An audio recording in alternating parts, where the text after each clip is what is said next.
ஒரு jungle story. Alima. கானகத்தின் கீதம்.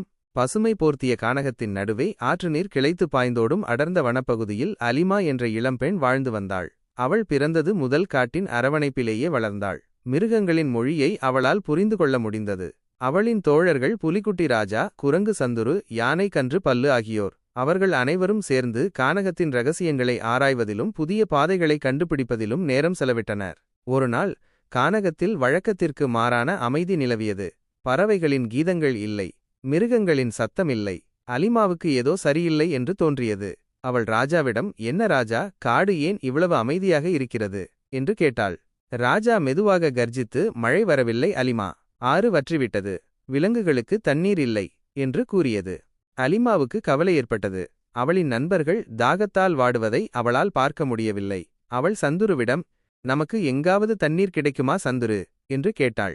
சந்துரு மரக்கிளைகளில் தாவி வெகுதூரம் சென்று திரும்பி வந்து, ஒரு மலைக்குகைக்கு பின்னால் ஒரு சிறிய நீரூற்று இருக்கிறது, ஆனால் அங்கே போகும் வழி மிகவும் ஆபத்தானது என்றது.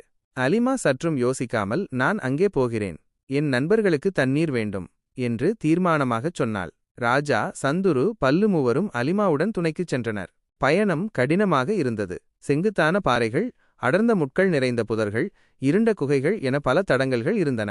ஆனால் அலிமா மனம் தளரவில்லை. பல்லுவின் துதிக்கை அவளுக்கு பாதை காட்டியது. ராஜாவின் கூர்மையான பார்வையும் சந்துருவின் சாமர்த்தியமும் அவர்களுக்கு பாதுகாப்பாக இருந்தன. ஒரு வழியாக அவர்கள் நீரூற்றை அடைந்தனர். குளிர்ந்த தெளிவான நீர் அங்கே வழிந்து கொண்டிருந்தது. அலிமா மகிழ்ந்து போனாள்.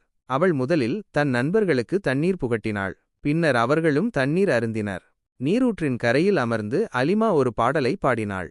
அது கானகத்தின் இயற்கையை போற்றும் பாடல். அவளின் குரல் காடு முழுவதும் எதிரொலித்தது. அவளின் பாடலை கேட்டு பல விலங்குகள் நீரூற்றை நோக்கி வந்தன. அலிமா அந்த விலங்குகளுக்கும் தண்ணீர் கொடுத்தாள். அன்று முதல் அலிமா கானகத்தின் பாதுகாவலராக போற்றப்பட்டாள். அவளின் தைரியமும் கருணையும் கானகத்தின் மீதான அன்பும் அவளை ஒரு தலைவியாக மாற்றின. அலிமா கானகத்தின் கீதமாக என்றும் ஒலித்தாள்.